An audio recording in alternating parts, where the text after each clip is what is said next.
இருக்கக்கூடிய தமிழக வெற்றி கழகத்தினுடைய தோழர்களுக்கோ தம்பி தங்கைகளுக்கோ எந்த இங்கே பிரச்சனைகளும் கிடையாது.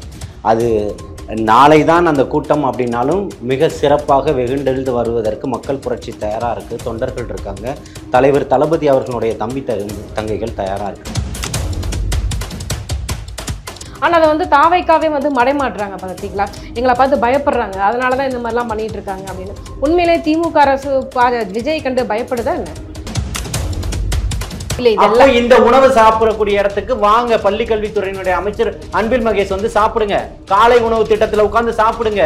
ஆய்வுக்கு இங்கதான் போறோம்னு சொல்லாம போங்க. அதுக்கு நீங்க தயாரா இருக்கிறீங்களா? நீங்க போனா புது தட்டு வந்துருது, புது சாப்பாடு வந்துருது, அத்தனை பேரும் நல்ல புது துணி உடுத்தி எல்லாம் ஒரு படத்துல குறும்படத்துல எடுக்கக்கூடியவர்கள் ஒரு திரைப்படத்தை எடுக்கக்கூடிய லெவல்ல எல்லாத்தையுமே நிறுத்தி சினிமா பாணியில எல்லாத்தையுமே போடுறீங்க. இந்த நீங்க சொன்ன இந்த நிர்வாக சீர்கேடுகள் எல்லாமே திமுக ஆட்சியில மட்டும்தான் இருந்தது அப்படின்னு நினைக்கிறீங்களா சார்? திமுக ஆட்சியில இருக்காதுன்னு சொல்லி தானே நீங்க வந்தீங்க. அதிமுக அதற்காக தானே 10 ஆண்டுகள் ஆட்சியை நீங்க அகற்றிட்டு உங்களை மக்கள் தேர்வு செஞ்சாங்க. கேஸ் எல்லாமே இருக்கு. உங்க மகனுடைய பேர்ல ஹம்மர் கார் எடுத்தீங்களே பல கோடி ரூபாய்க்கு, நீங்க கட்டி தான் ஓட்டுனீங்களான்னு கேக்குறேன். உங்க இன்றைக்கு இருக்கக்கூடிய துணை முதல்வர் மீது ஹம்மர் காருக்கு வெளிநாட்டுல இருந்து கொண்டு வந்ததுக்கான இறக்குமதிக்கு வரி கட்டலன்றது நோட்டீஸ் வந்துச்சா வரலையா? அதுக்கு பதில் சொல்லுங்க. இல்ல அது ஏன் கடந்து போறீங்க? இந்த கேள்வியை கடந்து போகாதீங்க. இந்த கேள்வியை ஏன் கடக்குறீங்க? இப்படி கூட்டணி ஆட்சி மூலமாக மட்டும்தான் தமிழகத்துல ஆட்சியை பிடிக்க முடியும் அப்படின்னு இருக்கிற இந்த காலகட்டத்துல எப்படி ஒற்றை ஆளாக கூட்டணி இல்லாமல் எங்களால் முடிக்க முடியும், வெற்றி பெற முடியும் அப்படிங்கிறது ஓவர் கான்ஃபிடென்ட்டா இல்லையா உங்களுக்கு?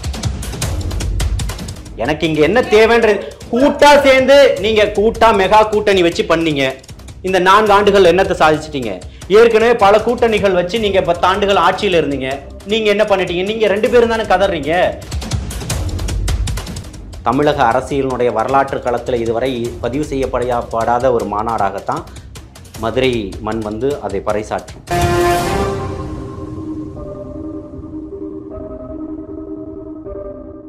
ஜாம்பவான் சேனல் நேயர்களுக்கு வணக்கம். இன்றைய நேர்காணலில் நம்மோடு இணைந்திருக்கிறார் தமிழக வெற்றி கழகத்தினுடைய ஆதரவாளர் திரு ஜலீல் அவர்கள். வாருங்கள் பேசுவோம். வணக்கம் சார். வாழ்த்துக்கள் சார். இப்போ மாநாட்டினுடைய தேதி என்ன நிலவரத்தில் இருக்குது?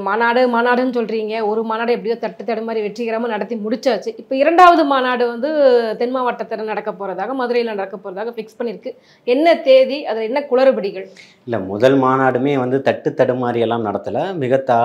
தமிழ்நாட்டினுடைய தலையங்கமாக மாற்றக்கூடிய அளவுக்கு தான் மாநாடுகளை சிறப்பாக நடத்தியிருக்கு தமிழக வெற்றி கழகம். அப்படி தான் பார்க்கணும். தடுமாறுறதுக்கு இங்கே எந்த குழப்பங்களும் இல்லை. ஆளக்கூடிய ஆட்சியாளர்களுக்கு மட்டும்தான் இங்கே பயமாக இருக்குதே தவிர்த்து இருக்கக்கூடிய தமிழக வெற்றி கழகத்தினுடைய தோழர்களுக்கோ தம்பி தங்கைகளுக்கோ எந்த இங்கே பிரச்சனைகளும் கிடையாது. அது நாளை தான் அந்த கூட்டம் அப்படின்னாலும் மிக சிறப்பாக வெகுண்டெழுந்து வருவதற்கு மக்கள் புரட்சி தயாராக இருக்குது. தொண்டர்கள் இருக்காங்க. தலைவர் தளபதி அவர்களுடைய தம்பி தங்கைகள் தயாராக இருக்கிறாங்க. மாநாடு தேதி வந்து குறிப்பிட்டு ஆகஸ்ட் 25ஆம் தேதி அப்படின்றத அறிவிப்பு செஞ்சு அதற்கான வேலைகளை முன்னோக்கி சென்றுகிட்டு இருக்கக்கூடிய வேலைகளை காவல்துறை புதிதாக ஒரு தகவலை கொண்டு வந்து கொடுத்து தேதியை கொஞ்சம் மாற்றி கொடுங்க அப்படின்ற மாதிரி ஒரு அணுகுமுறைக்கு வந்திருக்கிறாங்க. அதற்கான ஆலோசனைகள் போய்கிட்டு இருக்கு. அந்த ஆலோசனையின்படி வருகின்ற 21ஆம் தேதி மாநாடு மிக சிறப்பாக நடக்கும் அப்படின்றத தமிழக வெற்றி கழகத்தினுடைய தலைமை வந்து அறிவிப்பு செஞ்சிருக்கு. வந்து தாவேக்கா கூடும் கூட்டங்களில் வந்துட்டு கட்டுக்கடங்காத கூட்டங்கள் இருக்கும். அதுக்காக தான் வந்து போலீஸ் எந்த அளவுக்கு ரெஸ்ட்ரிக்ஷன் பண்ணுறாங்க அப்படின்றாங்க. ஆனால் அதை வந்து தாவேக்காவே வந்து மடைமாட்டுறாங்க பார்த்தீங்களா, எங்களை பார்த்து பயப்படுறாங்க, அதனால தான் இந்த மாதிரிலாம் பண்ணிட்டு இருக்காங்க அப்படின்னு. உண்மையிலே திமுக அரசு விஜய் கண்டு பயப்படுதா என்ன? 1.5 ஆண்டுகளுக்கு முன்பே வந்து 75 ஆண்டுகள் கட்சின்னு சொல்லக்கூடிய திராவிட முன்னேற்ற கழக அரசு வந்து இன்னைக்கு வந்து தேர்தல் முகவர் கூட்டத்தை 1.5 ஆண்டுகளுக்கு முன்பே தேர்தல் தேதிக்கு முன்பே நடத்துது அப்படின்னு சொன்னால், நாங்கள் நல்லாட்சி நாயகர்கள்னு சொல்லிக்கிட்டு இருக்கக்கூடியவர்கள் ஓரணியில் தமிழ்நாடுன்னு புதிதாக ஒரு வாசகத்தை மட்டும்தான் மாற்றிருக்கீங்களே தவிர்த்து தமிழகத்தில் எந்த மாற்றத்தையும் கொண்டு வரலை. நீங்கள் ஓரணியில் தமிழ்நாடுன்னு இன்றைக்கி ஊராக சுற்றிக்கிட்டு இருக்கீங்க. இன்னைக்கு ஆரம்ப சுகாதார நிலையங்களில் எடுக்கக்கூடிய அத்தனை மருத்துவ பரிசோதனைகளையும் மிக பிரம்மாண்டமாக ஒரு பொருட்செலவில் அதை தனியாக இப்போ தான் ஏதோ மக்களுக்கு புதிதாக ஒரு திட்டத்தை அறிமுகப்படுத்துகிற மாதிரி மக்களுக்காக ஒரு மருத்துவ பரிசோதனை அப்படின்ற மாதிரி எல்லாம் கொண்டு போய் மக்களை எல்லாம் பார்த்துக்கிட்டு இருக்கீங்க. திமுக எதுவுமே பண்ணவே இல்லைங்களா? இந்த 5 ஆண்டு காலத்துல திமுக எதுவுமே பண்ணலையா? பெண்களுக்கான இலவசமா பேருந்து விட்டுருக்காங்க, 1000 ரூபாய் கொடுத்துருக்காங்க, குழந்தைங்களுக்கு காலை உணவு திட்டம் பண்ணியிருக்கிறாங்க, நிறைய விஷயங்களை முன்னெடுத்திருக்காங்கல்ல. ஏன் அதெல்லாம் உங்களுக்கு கண்ணுக்கே தெரிய மாட்டேங்குதா? இல்லை, கண்ணுக்கு தெரியலன்னு சொல்லலை. மகளிர் விடியல் பயணத்தில் நீங்களும் பங்கு கொள்ளுங்கன்னு சொல்கிறோம். துறை சார்ந்த அமைச்சரும் பங்கெடுத்துக்கங்க, அதில் இருக்கக்கூடிய அரசு அதிகாரிகளையும் பயணம் செய்யுங்கன்னு சொல்கிறோம். அப்போது இன்னும் சிறப்பாக அந்த திட்டம் செயல்படும்னு சொல்கிறோம். இருக்கக்கூடிய அரசு பள்ளிகள்லையும் கல்லூரிகள்லையும் உங்களுடைய எம்பி எம்எல்ஏக்கள் கவுன்சிலர், குறைந்தபட்சம் கவுன்சிலர் வட்ட செயலாளருடைய பிள்ளைகளையாவது அந்த பள்ளிக்கூடங்களில் படிக்க வைங்கன்னு சொல்கிறோம். இது இப்போ வேலூரில் இப்போ பள்ளி சாலைகளுக்கு போகக்கூடிய நடுவில் இருக்கக்கூடிய சாலைகள் ரொம்பவும் குண்டும் குழியுமாக இருக்குன்னு சொல்லி தொடர்ச்சியாக அங்கப்பிரதேசனம் பண்ணிக்கிட்டு இருக்கிறாங்க. மழைநீர் இன்னும் வடியலைன்னு சொல்லிட்டு, சாலை குண்டும் குழியுமா இருக்குன்னு சொல்லிட்டு. இந்த பூந்தமல்லியில் இருக்கக்கூடிய ஒரு சாலையில் வந்து பார்த்திங்கன்னா ஆதி திராவிடர் நல மேல்நிலைய பள்ளியில் வந்து பார்த்திங்கன்னா பொம்பளை பிள்ளைங்க எல்லாருமே அதை கடந்து போகிறதுக்கு கஷ்டப்பட்டு நிற்கிறாங்க. கழிவு நீர் கலந்து அங்கே இருக்குது. ஆனால் ஒரு மாணவன் மட்டும் அந்த காம்பவுண்ட் வால் எகிரி குதிச்சு பள்ளிக்கூடத்துக்கு போகிறான். அப்போ ஸ்கூலுக்கு போகணுன்ற எண்ணம் எல்லாருக்குமே இருக்குது. மாணவர்களை நீங்கள் எப்படி கரெக்டாக கொண்டு வரீங்க? அதுதான் இங்கே கேள்வியாக இருக்குது. இங்கே இருக்கக்கூடிய மத்திய கைலாஷ் பக்கத்தில் இருக்கக்கூடிய ஒரு வேதியியல் பள்ளி கல்லூரியில் உணவு சரியாக எங்களுக்கு போடலை. ஏற்கனவே 2 ஆண்டுகளுக்கு முன்பும் சாலை மறியல்லாம் நடத்தினாங்க. பசங்க பச்சையப்பன் கல்லூரி மாணவர்கள்லாம் நடத்தினாங்க. ஒழுங்காக சமைச்சு வரதில்லை, உணவு சமைச்சு 6 மணி நேரம் கழித்து தான் எங்களுக்கு கொண்டு வந்து சேர்க்கப்படுது அப்படின்ற குற்றச்சாட்டுகளை வச்சாங்க. உணவு கூடங்கள் ஒரே இடத்துல இருந்து தான் இத்தனை இடத்துக்குமே சப்ளை செய்யப்படுது. இதை தவிர்க்கணும். அங்கங்கே உணவு கூடங்கள் வைத்து அவர்களுக்கு நல்ல தரமான உணவுகளை சமைத்து தரணுன்றது தான் எங்களுடைய நோக்கம். அப்போ குறை சொல்றதுக்காக மட்டும்னா பிள்ளைகள் ஏன் இன்றைக்கு சாலை மறியல் பண்ணியிருக்கிறாங்க? மத்திய கைலாசில் 1 மணி நேரம் போக்குவரத்து இடையூறு பாதிக்கப்பட்டிருக்குது.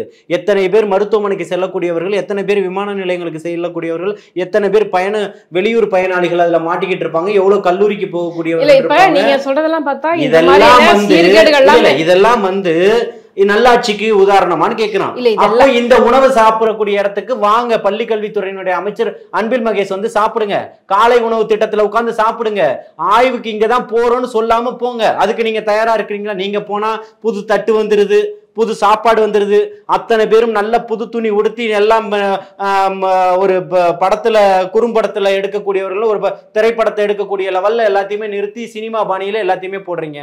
ஆனால் மற்ற நேரங்கள்ல போய் பார்த்தா அந்த உணவுகளை எப்படி இந்த குழந்தைகள் உண்டு இந்த படிப்பை படிக்க போறாங்கன்றது தெரியாத அளவுக்கு ஒரு உணவு தரம் இல்லாததா கொடுத்துக்கிட்டு இருக்கீங்க. தரத்தோட கொடுங்கன்னு தான் சொல்றோம். இப்போ நிறைய பள்ளிகளில் பார்த்தீங்க அப்படின்னா காலை உணவு திட்டம் ஆகட்டும், இல்லை மகளிர் விடியல் பேருந்தாகட்டும், எவ்வளவு பேருக்கு கிராமப்புறங்களில் இருக்கிற பெண்களுக்கு எவ்வளவு உதவிகரமாக இருக்குது. நிறைய பேட்டிகள் நம்ம பார்த்துருப்போம். அது ஒரு பக்கம் இருக்கட்டும். நீங்கள் சொன்ன இந்த நிர்வாக சீர்கேடுகள் எல்லாமே திமுக ஆட்சியில் மட்டும்தான் இருந்தது அப்படின்னு நினைக்கிறீங்களா சார்? அதிமுக அதற்காகத்தான 10 ஆண்டுகள் ஆட்சியை நீங்க அகற்றிட்டு உங்களை மக்கள் தேர்வு செஞ்சாங்க.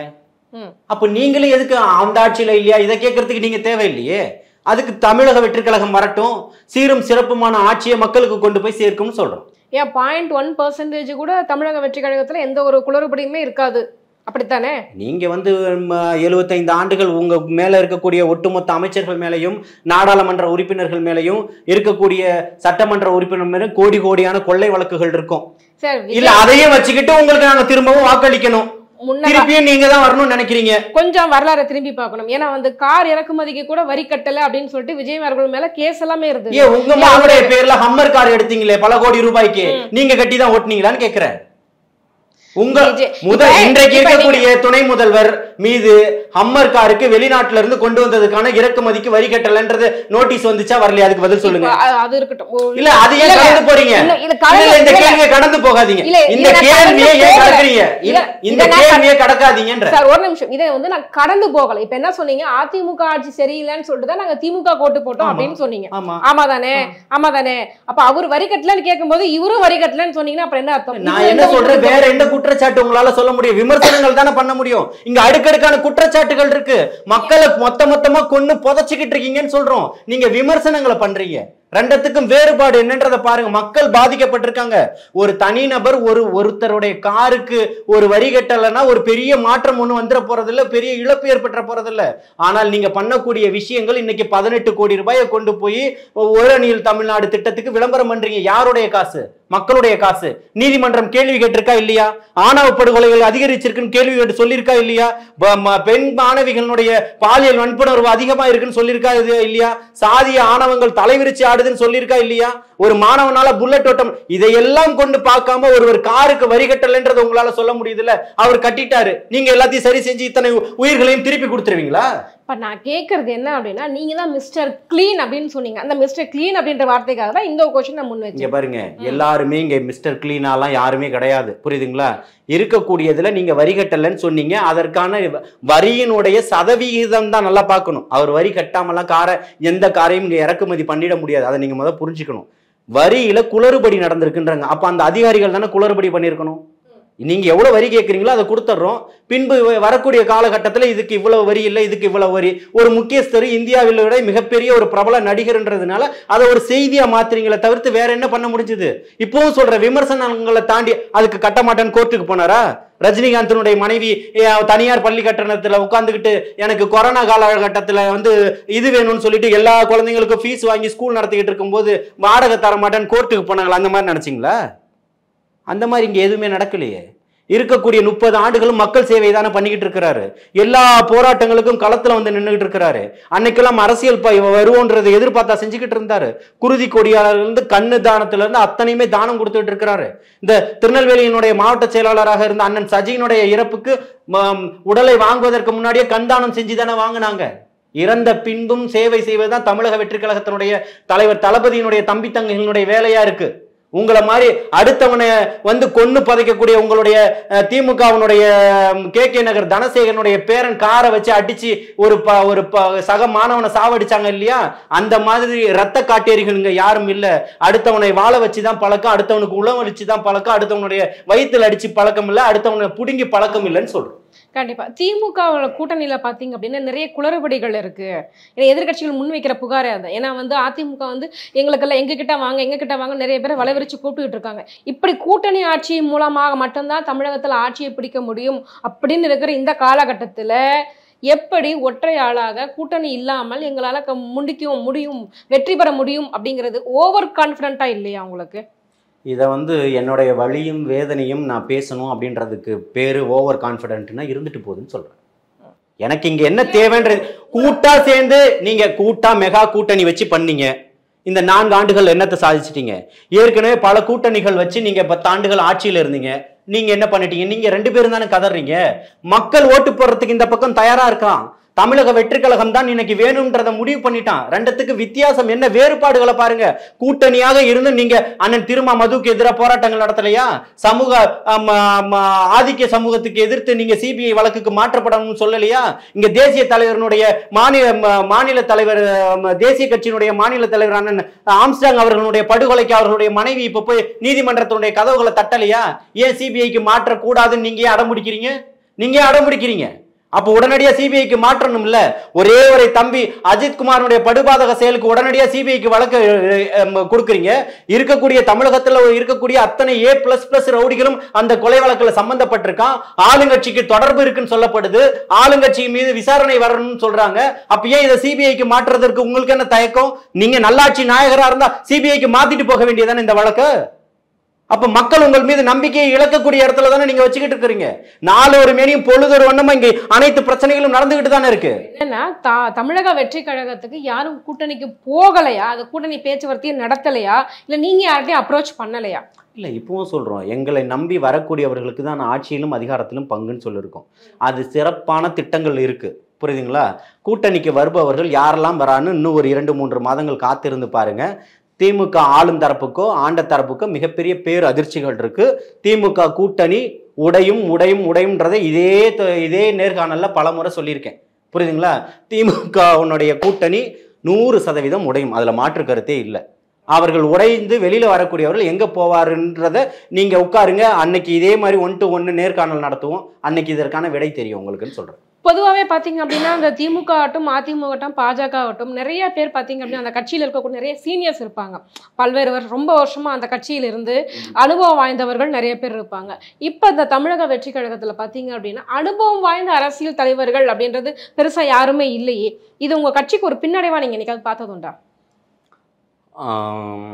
மிகப்பெரிய ஒரு சித்தாந்தத்தின் அடிப்படையில், ஆர்எஸ்எஸ்னுடைய அஜெண்டாவினுடைய அடிப்படையில் பிஜேபி இருக்கக்கூடிய இந்தியாவிலே இதுவரை இல்லாத அளவுக்கு தேர்தல் பத்திரம் மூலமாக அத்தனை முதலாளிகளையும் மிரட்டி மிகப்பெரிய ஒரு செல்வந்தராக இருக்கக்கூடிய ஒரு கட்சியாலேயே திமுகவில் ஒரு சீட்டு, பிஜேபியால் தனிச்சு நின்று ஒரு சீட்டு வாங்க முடியாது. நீங்கள் சொல்லக்கூடிய அத்தனை அனுபவம் வாய்ந்த அரசியல்வாதிகள், முன்னாள் அமைச்சர்கள் எல்லாருமே அதில் இருக்காங்க. அதில் வாங்க முடியாது. தமிழக மக்கள் ரொம்ப தெளிவானவர்கள். உங்களுடைய நீங்கள் திமுகவில் இருக்கக்கூடியவர்களை எடுத்துக்கிட்டாலும் சரி, 10 வருஷம் வீட்டில் தான் உட்காந்துக்கிட்டு இருந்தீங்க. மக்கள் உங்களை அங்கே தான் உட்கார வச்சுருந்தாங்க. இன்றைக்கி அண்ணா திமுகவில் எடுத்து வச்சுருந்தாலும் உங்களை 4 வருஷம் இங்கே தான் உட்காந்துருக்காங்க. மக்கள் கையில் தான் அத்தனை சக்திகளும் இருக்குது. மக்கள் தமிழக வெற்றி கழகத்தின் பக்கம் நிற்கிறார்கள் சொல்கிறோம். ஓகே, மதுரை மாநாட்டினுடைய வேலைகள் எந்த அளவுக்கு சுறுசுறுப்பாக நடந்துகிட்டு இருக்குது? அது ரொம்ப மக்கள் ஆவலாக எதிர்பார்த்துக்கிட்டு இருக்காங்க, எல்லாருமே உட்பட, நானுமே உட்பட. எந்த மாதிரியான விஷயங்கள் நடக்க போகுது சார் அங்கே? மதுரை மாநாடு என்பது ஒட்டுமொத்த ஒன்றியத்தையுமே திரும்பி பார்க்கக்கூடிய வைக்கக்கூடிய ஒரு மிகப்பெரிய மாநாடு. தமிழக அரசியலினுடைய வரலாற்று களத்தில் இதுவரை பதிவு செய்யப்படாத ஒரு மாநாடாகத்தான் மதுரை மண் அதை பறைசாற்றும், அதை நிரூபிக்கும். அந்த மக்கள் மிகப்பெரிய எழுச்சியும் புரட்சிக்கான ஒரு அடையாளமாக தான் அங்கே கூட போகிறான். மிகப்பெரிய ஒரு மக்கள் வெள்ளம் மதுரையில் மிதந்ததுன்றத ஒட்டுமொத்த தேசிய ஊடகங்களும் அன்று பேசப்போகிறது. இன்றைக்கு நேற்றே தமிழக வெற்றி கழகத்தினுடைய பொதுச் செயலாளர் அண்ணன் ஆனந்த் அவர்கள் கிளம்பி போயிட்டார். அங்கே 20 நாட்கள் இருந்தாலும் அதற்கு முன்னாடியே போய் அங்கே உட்காந்து முகாமிட்டு வேலைகளை கண்ணும் கருத்துமா, சாப்பாடு இல்லாமல் தூக்கம் இல்லாமல் ஓடி உழைத்துக்கிட்டு இருக்கிறாரு. அந்த மாநாடுக மிகப்பெரிய வெற்றி மாநாடாக மாற்றணும் அப்படின்றதுக்காக இங்கே மக்கள் மிக பிரம்மாண்டமான ஒரு கூட்டத்தை எழுச்சியோடு நிற்க போகிறான். அதற்காக ஒட்டுமொத்த கூடிய ஆளும் தரப்பும் ஆண்ட தரப்பும் ஆண்டுகிட்டு இருக்கக்கூடிய ஆளக்கூடிய தரப்புகளையும் கையகப்படுத்தி வைத்துக்கிட்டு இருக்கக்கூடியவர்களுக்கு மிகப்பெரிய வயிற்றுப்போக்கு ஏற்பட்டிருக்குது. ஆளக்கூடிய தரப்புக்கு ஒரு 2026க்கான தேர்தல் காலத்தில் இருக்கக்கூடிய தூக்கத்தை இன்றையே கலைச்சிருக்குது. மாநாடு மேடைகள் எப்படி முதல் மாநாடு மேடையில் பிரகடனப்படுத்தினாரோ தலைவர் தளபதி அவர்கள், அதே போல சொன்ன சொல்லுலையும் எந்த வாக்குகளையும் எந்த வித்தியாசமும் இல்லாமல் தொடர்ச்சியான பயணங்களையே மேற்கொண்டுகிட்டு இருக்கிறாரு.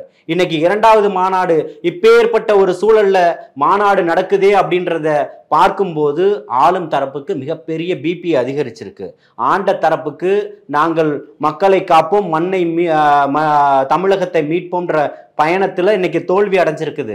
இன்னைக்கு ஒட்டுமொத்த அரசியல் களமும் இன்னைக்கு தளபதி தலைவர் அவர்களை பார்த்து நோக்கி மட்டுமே இருக்குது. இன்னைக்கு தமிழக வெற்றி கழகம் தான் இந்த தமிழகத்துக்கு மிகப்பெரிய ஒரு மாற்றுன்னு சொல்லப்படுது. மக்களாட்சி வரணும்னா வெகுஜன மக்களும் பொதுஜன மக்களும் இன்னைக்கு ஓரணியில திறனும்னா தலைவர் தளபதி அவர்களுக்கு தான் வாக்கு செலுத்தணும்ன்றதுல மக்கள் ரொம்ப தெளிவாக இருக்கிறாங்க.